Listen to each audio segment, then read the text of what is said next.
आज हम इस पॉडकास्ट के अंदर मिले उसके पीछे का सबसे बड़ा रीज़न तो है आप लोगों ने जो वो ऐप बनाई है वो। इस ऐप का आइडिया कहाँ से आया? 5th क्लास में था ना, तब मेरे पापा 5वें माले से गिर गए थे कलर मारते मारते। मैं हूँ मिडिल क्लास से। ओके। और मैं नवनीत खरीदने के लिए मेरे पास मतलब पापा के पास कंडीशन नहीं थी। 7th क्लास में मैं स्कूल जाता था, सरकारी स्कूल में। तो उसी टाइम मेरे को आइडिया आया था ऐप बनाने का। तो कोडिंग में थोड़ा इंटरेस्ट था, तो पापा ने कंप्यूटर लेके दिया 10वीं में। तब 1 साल तक मैंने कंप्यूटर का हाथ भी नहीं लगाया था लेकर। मैं ये जानता हूँ रेड एंड वाइट में मैंने कनेक्ट किया तो मेरे को वो एजुकेशन और इसके एजुकेशन में बहुत बड़ा अंतर दिखा। पढ़े लिखे लोग हैं जॉब के पीछे ऐसे भाग रहे, लाइन लगा के, मतलब एक अच्छी खासी डिग्री पाने वाले नॉर्मल जॉब, सिर्फ कचरे की जॉब के लिए पीछे भाग रहे थे। बहुत जनों का ये मोटिव होता है एंजॉय करें, एंजॉय इसमें भी हो सकता है, इसमें भी टाइम निकाला जा सकता है। और मैं काम रात 4 बजे तक करता हूँ और सुबह 9 बजे उठता हूँ। एक बहुत ब्लंट क्वेश्चन पूछ रहा हूँ, अभी आप लोगों ने जो ये ऐप बनाया उस ऐप का आपका इंटेंशन क्या है? उसका इंटेंशन कमाने का कितना है? 0%। मतलब नॉन प्रॉफिट पूरा? हाँ। और एप्लीकेशन में इन फ्यूचर फ्री कोर्सेज वाला सेक्शन आने वाला है। ओके, मतलब फ्यूचर में आपके ऐप के अंदर एआई भी इंटीग्रेट होगा? हाँ। आप जो ये एप्लीकेशन बना रहे हो, आप जो ये कोर्सेज सीख रहे हो, ये सब चीज़ें कर रहे हो, उसमें फैमिली का क्या हिस्सा है? फैमिली का ही हिस्सा है सब। फैमिली ने सपोर्ट किया है। 10th क्लास में वर्डप्रेस होता है, वर्डप्रेस पे वेबसाइट बनाई थी।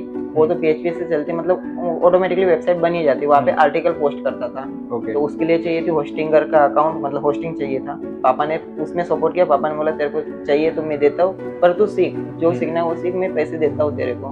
कई सारे ऐसे लोग भी रहते होंगे कि जो मतलब आते हैं, बैठते हैं, काम करते हैं, चले जाते हैं, राइट? तो कभी आपके दिमाग में ऐसा थॉट नहीं आया कि मतलब क्या यार छोड़ो ना, मतलब इस माहौल में आ गए ना, तो इस माहौल में ऐसा लग रहा था कि हम कुछ कर सकते हैं। स्कूल टाइम में हम ऐसा नहीं सोच पा रहे थे कि हम कुछ कर सकते हैं। ऐसा एक डिप्रेशन टाइप का दिन था वो।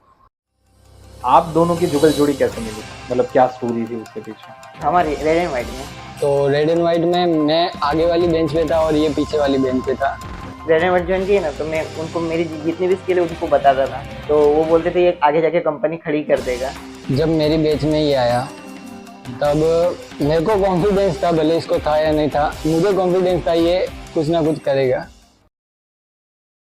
आज हम ऐसे स्टूडेंट्स को मिलने वाले हैं कि जो 19-20 साल के बच्चे हैं कि जिन्होंने एक ऐसे स्टार्टअप की शुरुआत की कि जो स्टार्टअप आगे जाके समाज का और इस मार्केट का, इंडियन मार्केट का बहुत बड़ा पेन पॉइंट रिजॉल्व कर सकता है।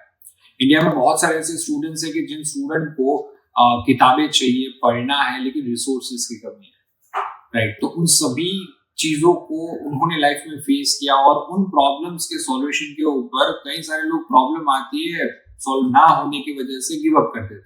इन्होंने प्रॉब्लम को तो फेस किया ही किया, लेकिन उसी के साथ उन प्रॉब्लम को दूसरे बच्चों को फेस ना करना पड़े ना, उसके लिए एक बहुत ही ब्यूटीफुल सी ऐप बनाई। तो आज इस पॉडकास्ट में हम मिलेंगे ऐसे ही 2 होनहार बच्चों को जिन्होंने रेड एंड वाइट से फ्लटर का कोर्स किया, ऐप डेवलपमेंट सीखा और आज उन्होंने एक सक्सेसफुल मोबाइल एप्लीकेशन बनाई है, प्ले स्टोर के ऊपर अपलोड भी कर दी है और डाउनलोड होना भी शुरू हो गया। सो उन्हीं की जर्नी, उन्हीं के जबान से जानने के लिए, समझने के लिए, उनके पास से कुछ छोटा मोटा लर्निंग ले सके, उस हेतु से हमने आज इस पॉडकास्ट को रिकॉर्ड किया है। खास मेरी नम्र विनती है कि इस पॉडकास्ट को जरूर से देखिएगा। हो सकता है कि इन बच्चों को इस पॉडकास्ट की मदद से कुछ ना कुछ छोटा मोटिवेशन मिले। एंड हाँ, इनकी ऐप को डाउनलोड करना मत भूलिएगा। हाय बच्चों, तो पहले शुरू करते हैं आपके नाम से, आपका इंट्रोडक्शन। पहले तो मेरे ये जो पॉडकास्ट देख रहे हैं वो ऑडियंस को आप अपना छोटा सा ब्रीफ इंट्रोडक्शन दीजिए, उसकी शुरुआत हम आपके नाम से करते हैं। यस, आपका नाम? मेरा नाम प्रफुल पाटनेचा है, co-founder of OMG creation. Okay. मेरा नाम Om Naineshwar Barsakade, founder of OMG creation.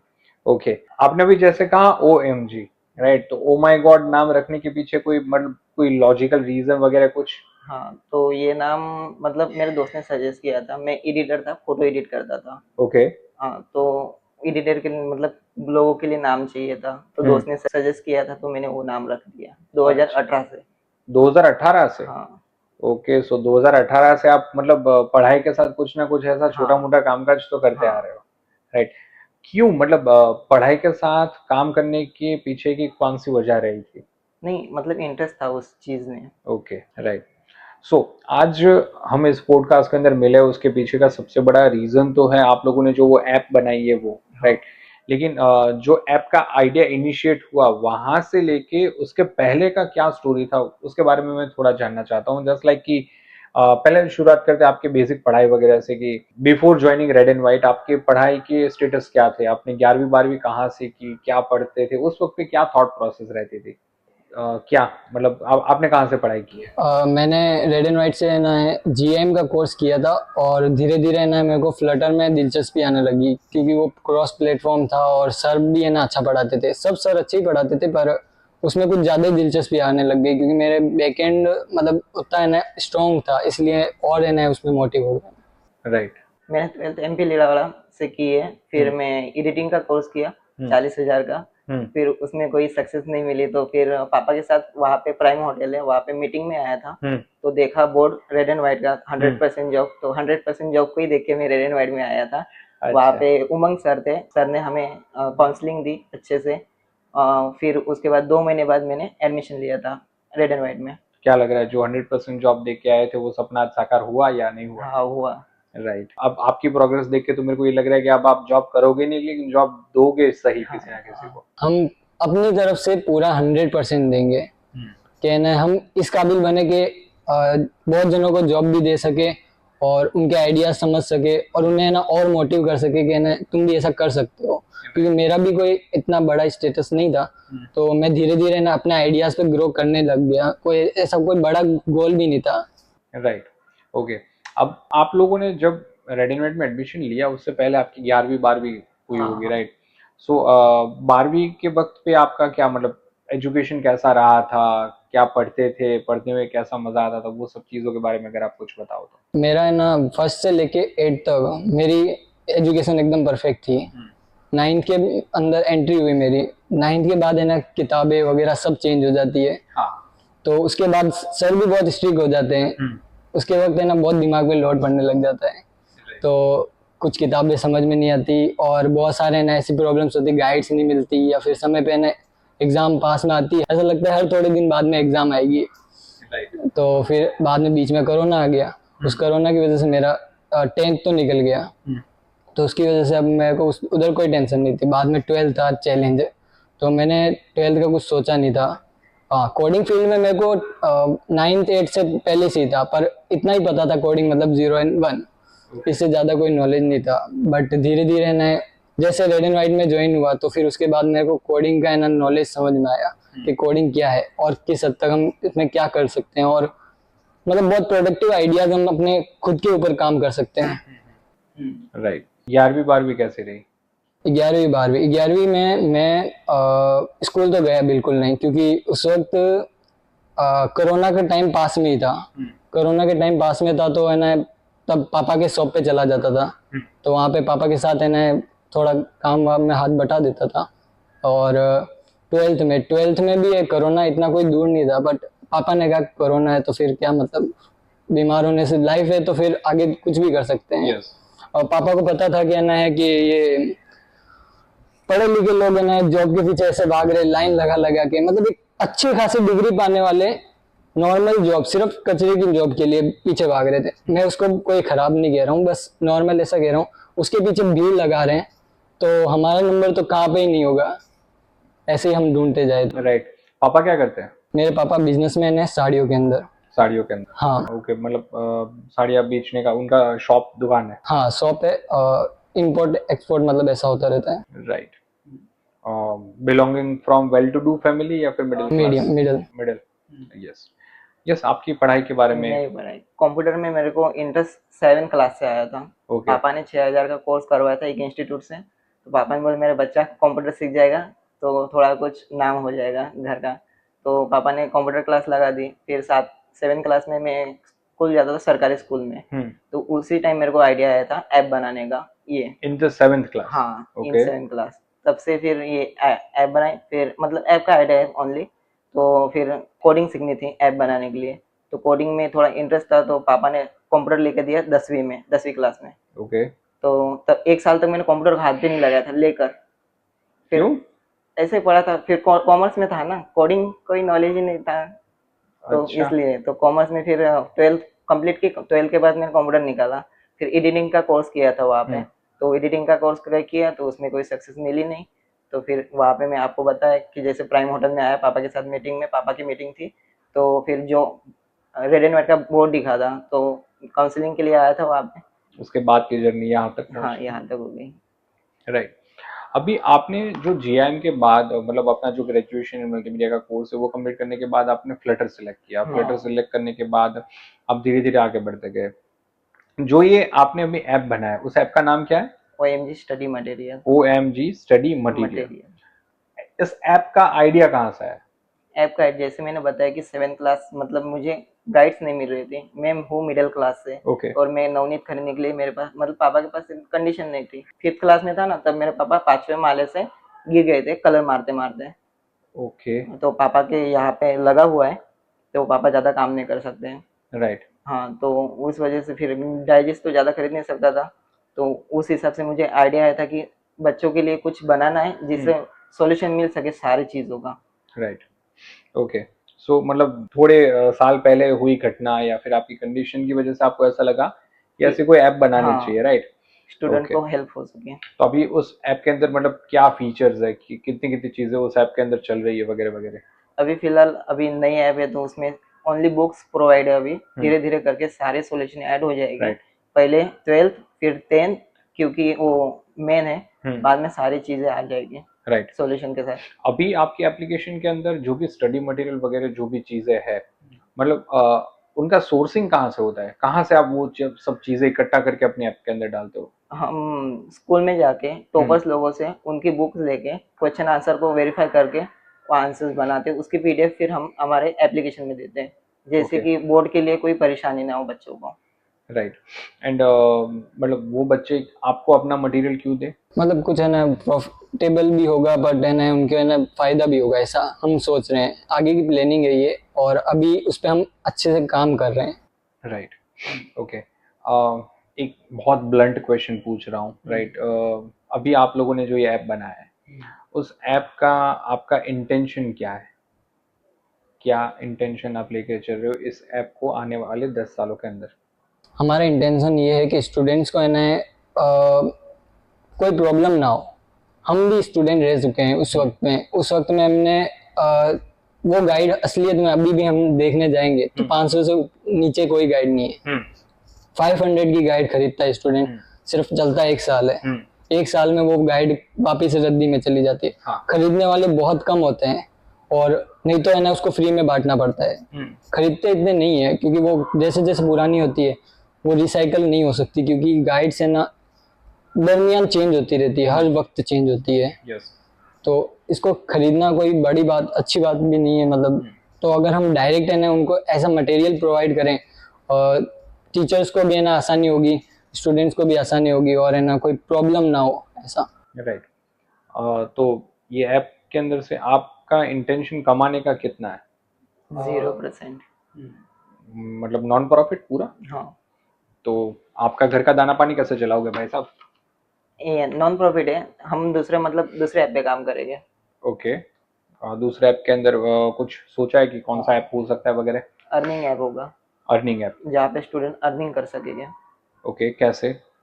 जो स्टूडेंट हमारे मटेरियल ऐप पे जुड़ेंगे वही स्टूडेंट दूसरे ऐप में रजिस्टर कर सकते हैं अर्निंग करने के लिए। वहाँ पे कुछ टास्क आएंगे, वो टास्क पूरे करके उनको कॉइन मिलेगी, उस बेसिस पे उनको भी अर्निंग होगी और हमें भी अर्निंग होगी। राइट। अभी आपकी एप्लीकेशंस के ऊपर कंटिन्यूसली डाउनलोड्स चालू है, काफी सारे लोगों ने डाउनलोड कर भी लिए। अब ज्यादा से ज्यादा डाउनलोड्स बढ़े उसके लिए आप क्या कर रहे हो? उसके लिए हम स्कूल में और स्टूडेंट्स को मोटिव करेंगे अपनी एप्लीकेशन के प्रति कि ना कैसे ना इसके अंदर तुम क्या कर सकते हो। और इन फ्यूचर हम उन्हें ये भी एक्सप्लोर करेंगे, हम अपने आइडियाज को बताएंगे कि हम ये कर सकते हैं और हम ट्राई कर रहे हैं। आपका सपोर्ट होगा तो ही है ना हम ये कर पाएंगे। बुक्स होगी वो सेकंड हैंड में बेच सकेगा, ये वाला फीचर भी आने वाला है। उस पर्टिकुलर ऐप के अंदर सेकंड हैंड बुक्स भी बेच सकेगा। उसको जो बेचना होता है। अभी उस एप्लीकेशन के अंदर ऐसे कोई फीचर्स की जो आपके ऐप में अभी नहीं है लेकिन फ्यूचर में आने वाले हो? जैसे कि अभी बोला मैंने, बुक्स सेकंड हैंड बेच सकते हैं, ये वाला अर्निंग वाला फ्यूचर में आने वाला है। बुक्स की अभी हमने मटेरियल वाला ऑन कर दिया है, कोई स्क्रीनशॉट वगैरह मार के अगर है ना भेजना चाहता है तो वो भेज सकता है, उसके लिए ना अभी भी ऑन है वो। उस पर भी हम चेकिंग करेंगे कि जिसका परफेक्ट मतलब ये हाँ सही है, रियल है, उस पर है ना हम काम करेंगे, उनको पॉइंट्स प्रोवाइड करेंगे, हम मतलब चेकिंग करेंगे उन पीडीएफ्स को कि हाँ ये सही है पीडीएफ। और उनको लाइव सपोर्ट है 24 आवर्स। स्टूडेंट्स को है ना मटेरियल प्रोवाइड करेंगे जिससे है ना वो अर्निंग भी कर सके, और अर्निंग करेंगे तो रेफर्स वगैरह शेयर करने पे भी अर्निंग होती है, तो वो हम प्रोवाइड करेंगे उनको। तो उसके ऊपर हम थोड़ा और काम करने वाले हैं।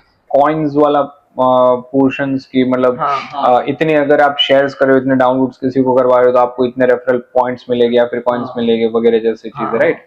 ओके, क्वेश्चन पेपर वगैरह प्रीवियस ईयर क्वेश्चन पेपर भी हो गए सारे ईयर के, राइट?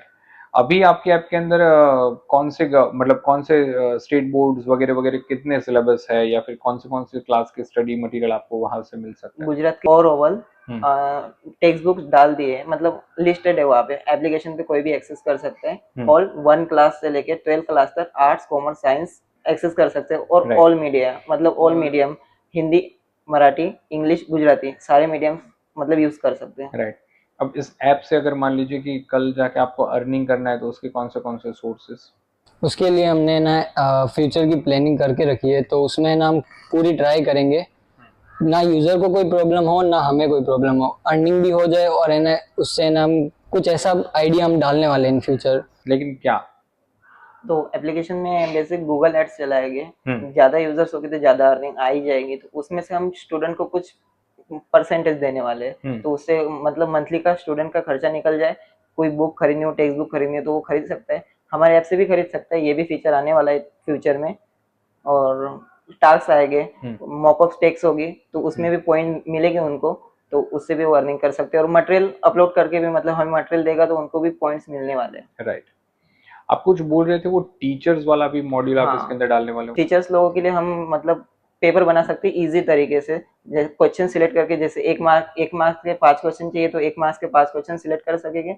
फिर मतलब 30 मार्क्स की टेस्ट बनानी है तो 5 क्वेश्चन एमसीक्यू सिलेक्ट कर लिए, फिर 2 मार्क्स के 3 क्वेश्चन सिलेक्ट कर लिए ऐसे, और एक 5 मार्क्स का क्वेश्चन सिलेक्ट कर दिए, ऐसे वो पेपर बना के पीडीएफ प्रिंट करके स्टूडेंट लोगों को दे सकते हैं और टेस्ट मॉकअप टेस्ट ले सकते हैं। राइट, एआई मॉड्यूल की तरह मिल।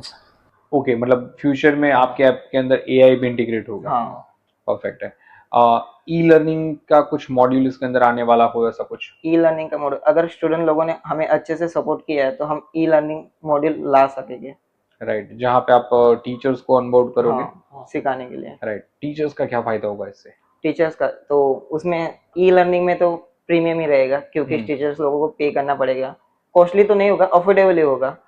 राइट, ट्राई ऑन रहेगा, हम कुछ ऐसा करेंगे ना स्टूडेंट के ऊपर है ना, उस टीचिंग, अगर वो टीचर्स अच्छे पढ़ा रहे हैं उनका ट्रायल भी हम देंगे, और अच्छा पढ़ा रहे हैं तो है ना हम हमें सपोर्ट कर सके इतना हम ट्राई करेंगे, वो हम उन्हें भी सपोर्ट कर सके इतना भी। और एप्लीकेशन में इन फ्यूचर कोर्सेज वाला सेक्शन, फ्री कोर्सेज वाला सेक्शन आने वाला है। समझ गया, मतलब लाइफ लॉन्ग आप कुछ ऐसा सोच के चल रहे हो कि एप्लीकेशन जब तक चल रही है बच्चों को वहाँ पे प्रीमियम एजुकेशन मिलता है। हाँ, ओके, बच्चे सीखते रहे, मतलब इन्वेस्टर्स या फिर फंडिंग जब भी आप लाओगे तो उसके लिए आप एड रेवेन्यू में से पैसा निकाल के इन्वेस्टर्स को उनका रिकरिंग मनी, एंड आप भी उसमें से कुछ चलाओगे, मतलब अपना भी चूल्हा चलेगा वगैरह वगैरह। इस टॉपिक पे सर हम और भी है ना अच्छे से डिस्कस करेंगे, पैसे कैसे कमा सकते हैं या फिर हम किसको कितना दे सकते हैं, इन सब पे है ना हम शांति से बैठ के अच्छे से डिस्कस करेंगे, और जैसे ही अच्छा सा आइडिया आएगा तो हम यूजर्स के साथ भी शेयर करेंगे कि हम ऐसा कर सकते हैं और ऐसा करेंगे। राइट, अर्निंग वाला फीचर लगभग 5 महीने में आ ही जाएगा। परफेक्ट है, मतलब इतना विजन क्लियर होना भी, that is more far clear कि भाई अब जैसा आप इतना कॉन्फिडेंस से बोल रहे हो कि अर्निंग वाला फीचर भी 5 महीने में आ जाएगा, तो ये सब क्लियर है, बस यूआई बनाना बाकी बस। ओके, परफेक्ट है। आप जो ये एप्लीकेशन बना रहे हो, आप जो ये कोर्सेज सीख रहे हो, ये सब चीजें कर रहे हो, उसमें फैमिली का क्या हिस्सा है? फैमिली का ही हिस्सा है सब, फैमिली ने सपोर्ट किया है। पापा, मैं मतलब आपको बोला 7 क्लास से मेरे को कोडिंग में इंटरेस्ट है, तो मैंने 10 क्लास में वर्डप्रेस होता है, वर्डप्रेस पे वेबसाइट बनाई थी, वो तो PHP से चलती, मतलब ऑटोमेटिकली वेबसाइट बन ही जाती, वहाँ पे आर्टिकल पोस्ट करता था। तो उसके लिए चाहिए थी होस्टिंगर का अकाउंट, मतलब होस्टिंग चाहिए था, तो होस्टिंग खरीदी थी, पापा ने उसमें सपोर्ट किया। पापा ने बोला तेरे को चाहिए तो मैं देता हूँ, पर तू सीख, जो सीखना है वो सीख, मैं पैसे देता हूँ तेरे को। तो पापा ने पैसे दिए, तो अभी भी वो होस्टिंगर का अकाउंट मेरे पास वही चल रहा है, वही प्लान है, अभी वो रिन्यू करवाना पड़ेगा। राइट, आपकी एज क्या है भाई साहब? हमारी एज 19 ईयर्स। 19, आपकी? मेरी 20। 20। एक 19 साल का लड़का, एक 20 साल का लड़का। मैंने कहीं पॉडकास्ट में या फिर कोई वीडियो में देखा था, कोई भाई साहब थे, बोल रहे थे कि ये 19-20 साल की जो उम्र है वो ऐसी गोल्डन एज है कि जहाँ पे आप जितनी गलतियां करना चाहो वो गलतियां कर लो, कॉज वो गलतियों में से आप सीखोगे और इम्प्लीमेंट करोगे, कामकाज कर पाओगे, आगे बढ़ पाओगे। बहुत जनों का ये मोटिव होता है एंजॉय करें। एंजॉय इसमें भी हो सकता है, इसमें भी टाइम निकाला जा सकता है। और मैं काम रात 4 बजे तक करता हूँ और सुबह 9 बजे उठता हूँ।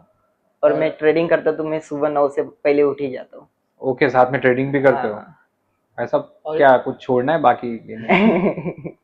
नहीं छोड़ा नहीं, मतलब रियलिटी ऑल इन वन है, all in one, multi day. आप दोनों की जुगल जोड़ी कैसे मिली? हमारी रेड एंड व्हाइट में।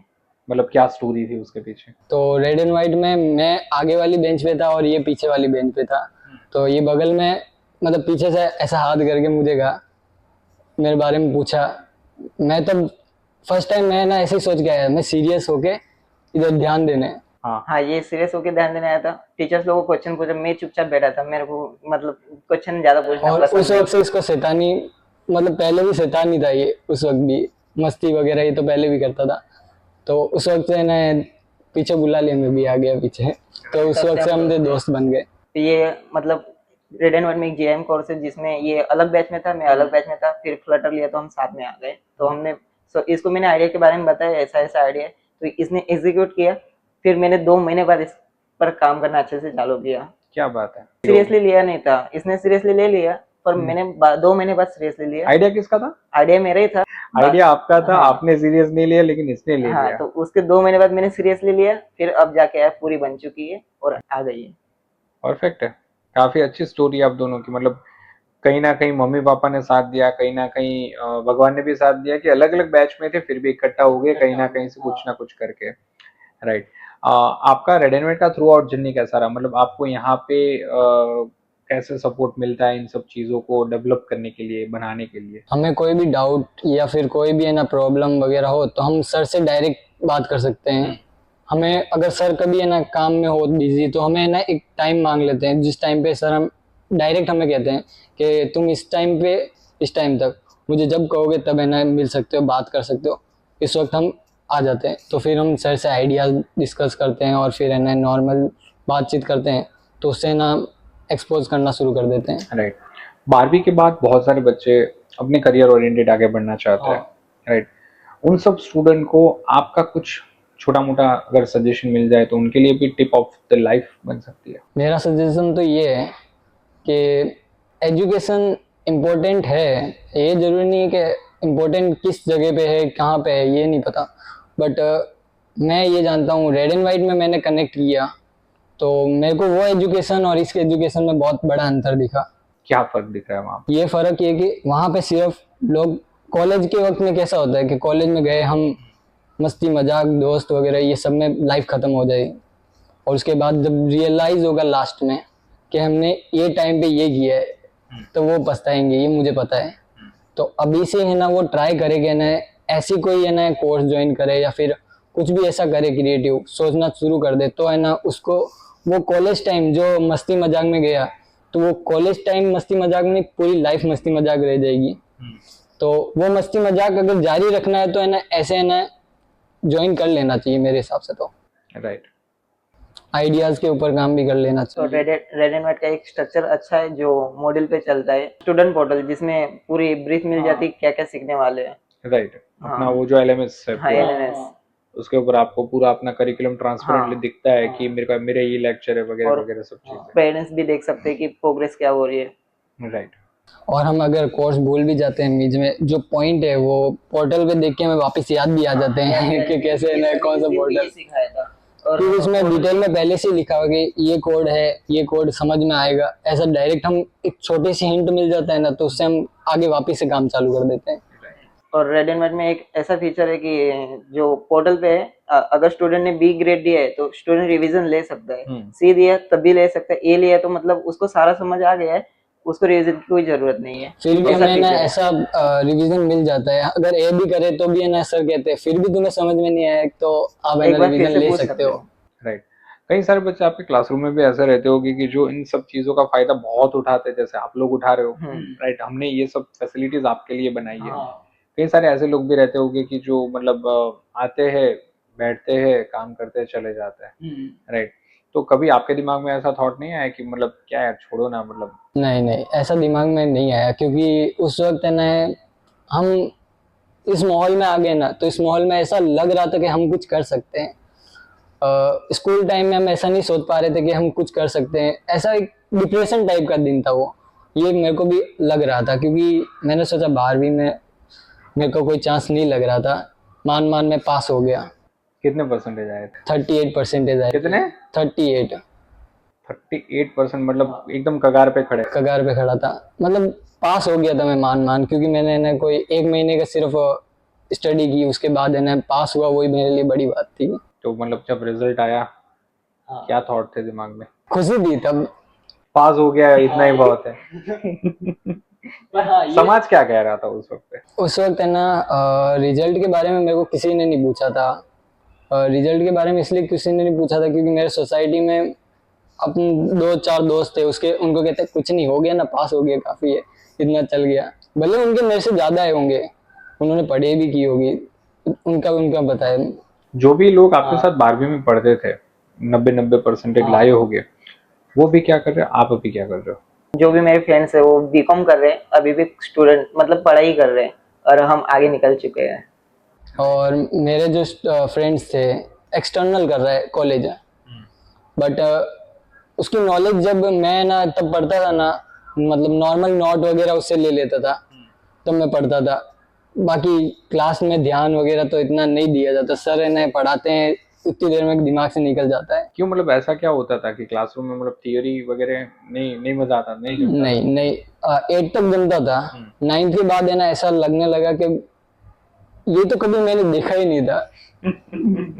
ऐसी चीजें ना अचानक से सामने, ऐसी बुकें आई जो है ना मैंने कभी देखी ही नहीं, मतलब हार्ड हो गया था पूरा एकदम। ऐसे मेरे को लगता है कि एजुकेशन में है ना 5th स्टैंडर्ड से ही स्टूडेंट को सवाल पूछना शुरू कर देना चाहिए। जैसे यहाँ पे GIM कोर्स हुआ तो उसके हिसाब से इन्होंने कोर्स बांट दिया, तो मेरा मानना है कि 5th से है ना स्टूडेंट्स को ऐसे कोर्स बांट दिया जाए तो वो है ना रिलैक्स होके ना उस पे है ना और आगे मतलब आगे बढ़ सकता है। और right, so best of luck for your future life. And आपके जो ये फ्यूचर में आप अपना ऐप लेके जा रहे हो, उसमें भगवान से हमारी दिलो जान से प्रार्थना है कि आप लोग उसमें अच्छे से अच्छा लोगों की भलाई भी करो, बस बहुत सारे इंडिया के स्टूडेंट्स तक आपका ऐप पहुंचे, और उस ऐप के अंदर इतने डाउनलोड्स हो कि मतलब पूरे इंडिया के बच्चे उसमें से कुछ ना कुछ सीख सके, नॉलेज ले सके, राइट? एंड भगवान की दया से उस ऐप से आप भी अच्छे से अच्छा इनकम का अपना भी सोर्स बना पाओ, और अपनी आने वाली 5-10 पीढ़ियों के लिए मस्त पैसा इकट्ठा करके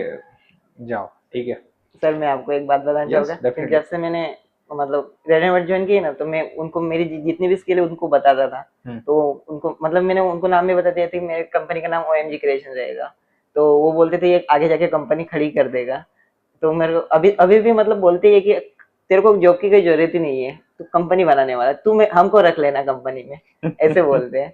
नहीं, वो वही है ना, वो कॉन्फिडेंस ही एक बहुत बड़ी चीज है कि पहले तो ये कॉन्फिडेंट होके बोलना कि यार मैं ये करके दिखाऊंगा। एंड जब आपसे ज्यादा लोगों को आपके ऊपर भरोसा आना शुरू हो जाए कि भाई ये लड़का कुछ कर लेगा, राइट, तो वही चीज अपने लिए सबसे बड़ा अचीवमेंट होती है। जब मेरी बैच में ये आया तब मेरे को कॉन्फिडेंस था, भले इसको था या नहीं था, मुझे कॉन्फिडेंस था ये कुछ ना कुछ करेगा। तो मैंने कहा इसके साथ ज्वाइन होना सबसे बड़ी अपॉर्चुनिटी होगी, मेरे हिसाब से तो ये था। बाकी अब कोई भी कुछ भी सोचे उससे मुझे कोई नहीं मतलब। राइट, चलिए बढ़िया है, best of luck for your career. Thank you.